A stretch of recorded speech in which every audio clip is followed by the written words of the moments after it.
I have a feeling. Well, I love your story. I love your backstory. I love what you're doing, and I'm looking forward to delving into it. And I would love to begin our conversation before we get into your good work by asking, 4 years ago, we were coming to grips and trying to figure out this pandemic we were living through. How did you make it through the pandemic, and how did it change you? Well,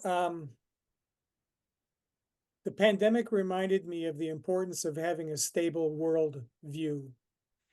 Um, as a Christian, I believe ultimately God has everything under control, and I live my life based upon my trust and my confidence in my faith in Him.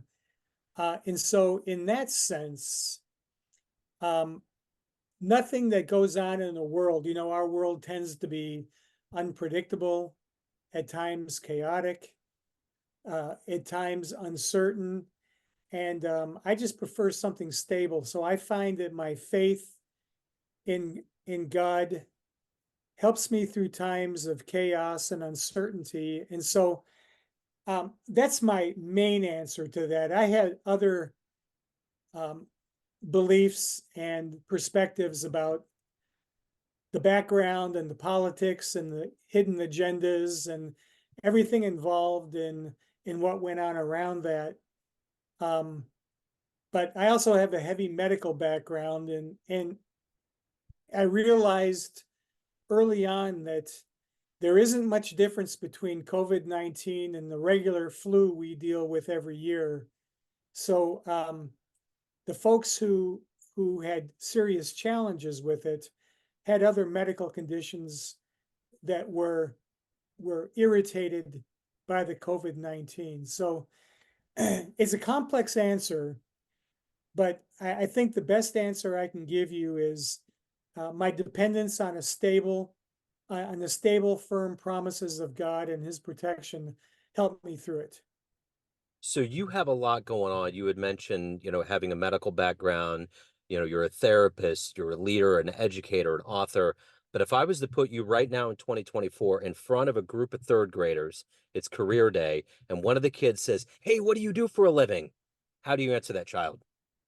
I help people. They'll get that. They will get that. What did you want to be when you were a kid? What was your dream in the third grade? Oh, it man, when I was growing up, I wanted to be, I thought about a police officer. I thought Yep. about a paleontologist Yep. because I thought dinosaurs were really cool. I thought about an astronaut. And so all the typical cool things that little boys dream about, I also dreamed about too. Yeah. So let's go back to where you were born and raised. How did these seeds of faith and medicine and being a leader and being an educator, how did all of these kind of become a part of what grew into who you are today? Well, I was raised in a Marine Corps home with a father who was an verbally abusive alcoholic. And so I learned the lessons early on of what it means to, or what the consequences are of uncontrollable alcohol use, binge alcohol use, alcohol abuse, drunkenness. And that's one of the lessons I carried with me into adulthood.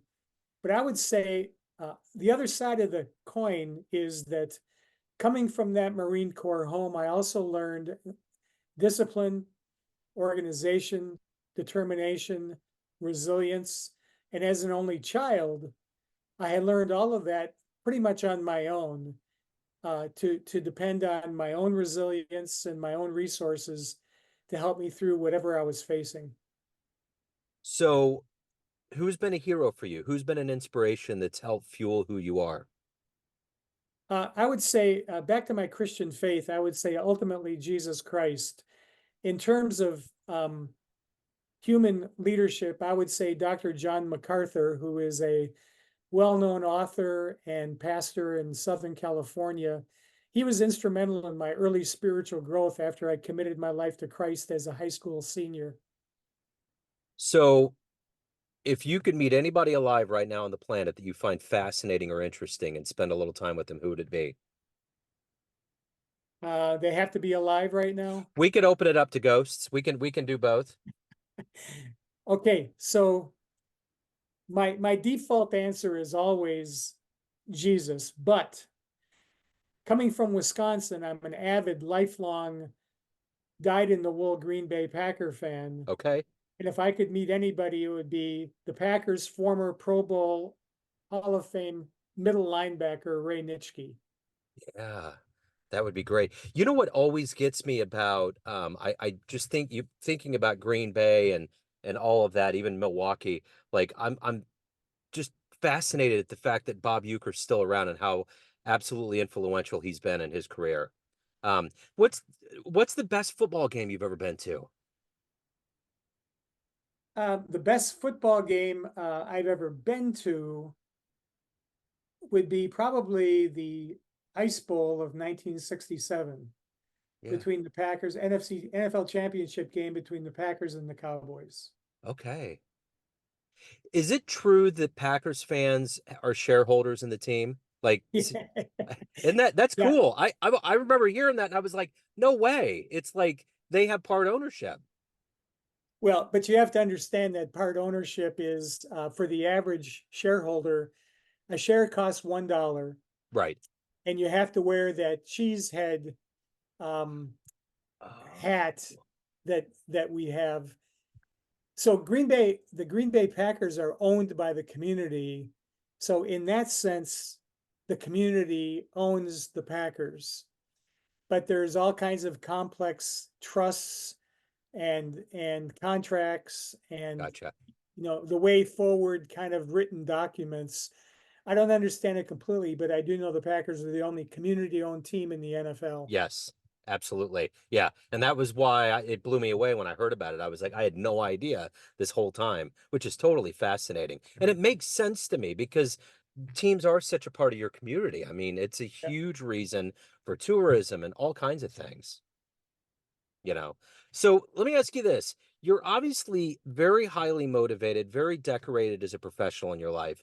What is it that gets you out of bed? What is it that's been a motivator for you all of these years to do this work? And not only are you helping others, but growing yourself as a human being. What is that for you? So I mentioned earlier, Joe, that I committed my life to Christ as a high school senior. And it was at that point in time, a lot of things happened. One of the things that happened, to answer your question, is that God embedded in my heart a passion, a burning passion to make a difference in the lives of others in whatever way I can. And so I tend to view that mission or that passion with a broad spectrum, and that is any way I can help. And so I spent some time as a youth pastor. I spent some time as a civilian pastor. I spent 28 years as an Army chaplain deployed all over the world to combat situations, peacekeeping, peacemaking missions with my soldiers.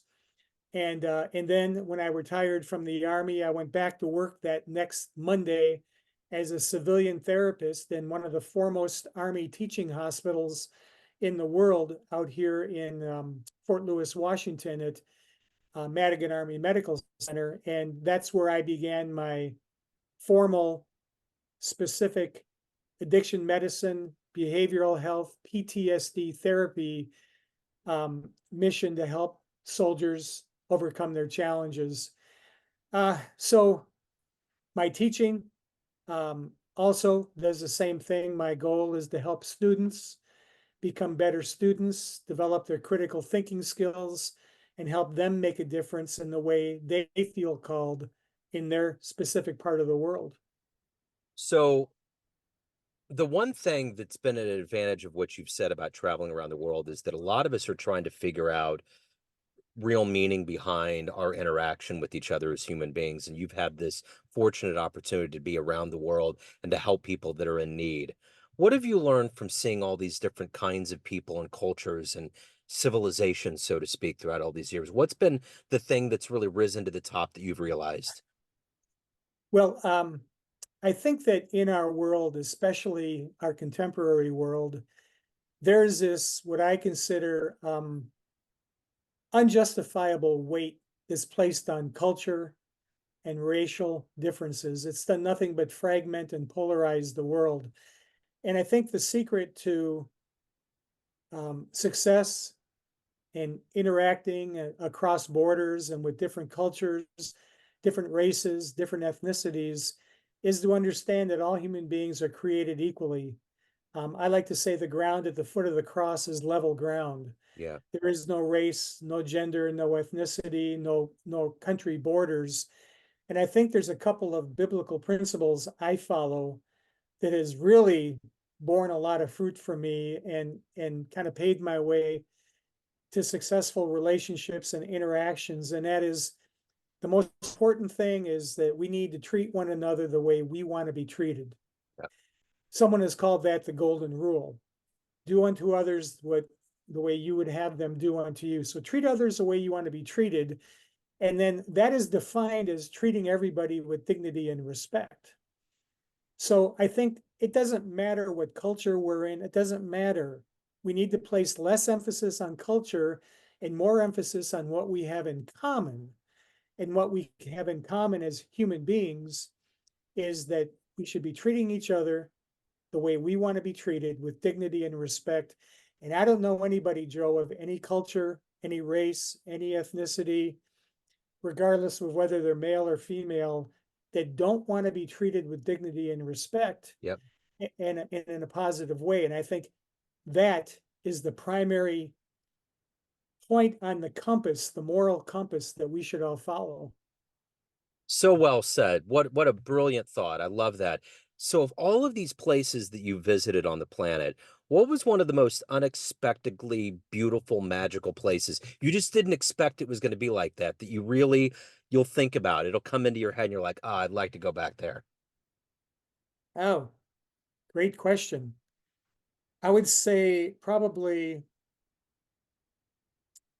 Israel was the favorite place that I've ever visited. Um, and I wouldn't say necessarily it was unexpectedly beautiful, but I'd never been there before. Yeah. So it was all new for me. I was taking everything new in, everything I had read in the Bible about the Via Doloroso and the Valley of Jezreel and the good the good fence and the Golan Heights, the Jordan River, Sea of Galilee, all of it. I'd go back immediately if I could because you can't take it all in just one specific time there. You got to go back. Yeah, for sure. So of all of the things that you've done in your life and accomplished and evolved into, what are you the proudest of?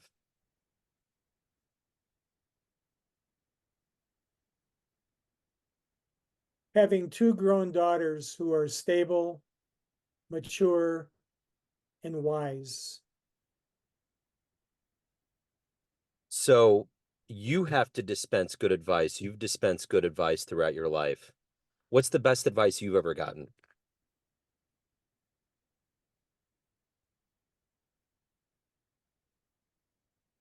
To to follow the passion that's in my heart and be a God pleaser instead of a people pleaser. Yeah. So if you were to have a dream tonight and you bumped into the 16-year-old version of you and you could give that young version of you a piece of advice based on this life you've led, the wisdom you've gained throughout this journey, what advice would you give that young version of you? And would that version of you listen? So that version of me would absolutely listen. Yeah. And the advice I would give him would be you are loved, you're valuable, you're important, you're worthwhile, and you're precious. That 16-year-old version of me said to his mother one time, again, as an only child, the best Christmas present I could have was to find out that my father was not my biological father. The conflict and the verbal abuse uh, growing up was all due to alcohol abuse. And it took me a long time to forgive him. But when I was about, I would say, 35, I was out to lunch with my clinical supervisor. And I said to him, what I'm finding what I find happening is I'm having affectionate, positive memories of my father. And he said, Guy, do you know what that is? I said, no, I don't know what that is. He said, that's forgiveness. Wow. So unless that 16-year-old kid learns to give up that burden of resentment and hurt and pain, he's going to carry it with him well into adulthood. So I would tell him, lay your burden down, forgive him, move on with your life, develop the passion that God has for you, and seek that 100%. But the one thing that's very strange and beautiful about this life is that we learn from heroes. We look up to all of these people, but sometimes the most stark revelations and things that we learn come from the bad habits that those close to us have. Yeah, when I was in seminary, I decided I wanted to get some pastoral counseling for my background, my family, where I grew up in. And the pastor said to me, I want you to do one thing for the next time we meet. I want you to think of something you're thankful for regarding your father. And I had not laid my burden down yet. I still had a lot of open wounds, a lot of scars, a lot of resentment, a lot of pain. And I said, do you know what you're asking me to do? And he said, yeah, I do. I'll see you in a week. Come back and tell me what you're thankful for regarding your father. So that week, Joe, I thought and I thought and I thought, and finally it hit me. And I went back to see him and he says, do you have an answer for me? What are you thankful for regarding your father? And I said to him, my father taught me how not to be a father. There you go. There you go. Now, I learned great things from him: discipline, organization, resilience, determination. But I also learned things like it's okay to show love for your children. Mhm. It's okay to say to your children, I love you. It's okay to hug your children. It's okay to hold your children's hands. It's okay to go to their school events and their sporting events, which is what I decided to do when I became a father. Yeah. Yeah. It created greatness in you. That's the beauty of the process. Yeah. You know, we all learn. So let me ask you this. At the end of the day, everyone has a perception of you: family, friends, clients, colleagues, anybody that's been around you, but you run the show. What's your perception of you? Who do you think you are? So that's a great question. It's hard for us to know what we look at, but I would say I am never satisfied with any achievement or progress I make on anything. My weaknesses and my areas of growth emotionally and professionally are ever before my eyes, my inner eyes. I look at things and I go, man, you really need to work on that. So I think a list of those things would be: I need to work on my arrogance and work on becoming more humble. I need to work on being more gracious and less insistent. I need to work on how I project myself. I have a heavy military background. I mean, I went into the Army very, very well prepared by 18 years in the Marine Corps home. And so I've had that mentality all my life. And as my wife likes to remind me a lot, she says, honey, your voice really carries. You need to calm down. So I've got this voice that carries, and in combination with my personality, my tendencies, my scars, my wounds, um, there are some things I need to work on. And I think transforming arrogance into humility, transforming insistence into graciousness, transforming high expectations into reasonable expectations are the things that would improve my leadership. So I'm going to ask you a couple of fun questions before we get out of the door here. If you could go back in time and see one football game, whether it's in Packers history lore or otherwise, be in the stands and see one game, one moment, where are you going? Super Bowl one. Okay. That was against the Chiefs, wasn't it? Yeah. Because we used to have that kind of rivalry in the early days. Yeah. Where was that played? That was played at the LA Coliseum. Interesting. Okay. Um, yeah, that's interesting. I might like to be a fly on the wall for that one too. So let me ask you this. In everything that you've experienced in your life up to this point, if we get off the phone and a time machine pulls up in front of your house, and you can either go back in time and see one moment in human history, or you can go in the future and see what's going on, where are you going to go? What's your choice? So, can I answer that question by telling you a short story? Please. So, when I was running my PTSD and my addiction medicine support groups at Madigan Army Medical Center, I used to tell my patients regularly, uh, those patients can't forgive themselves. They whip themselves, especially combat veterans from the Vietnam War. They're constantly beating themselves up over the things that they did and the things that they saw and the things they were involved in. And grace is so important. God's grace in our life is so important. And so I used to tell them, if God created a time machine and he gave all of us an opportunity to go back in time to change one thing we regret, Yep. the line would be long and everybody would be in it. So I tell you that story to say that I would go in a time machine back in time and I would change one of the biggest decisions or ways of living that I regret. So that's my question too. We all learn very well from Back to the Future that that could create a ripple effect. Would you be comfortable with that happening? Absolutely. Okay, there we go. I love it. That's It it. would bring it would bring nothing but positive things to my life and my family's Yeah, life. there you go.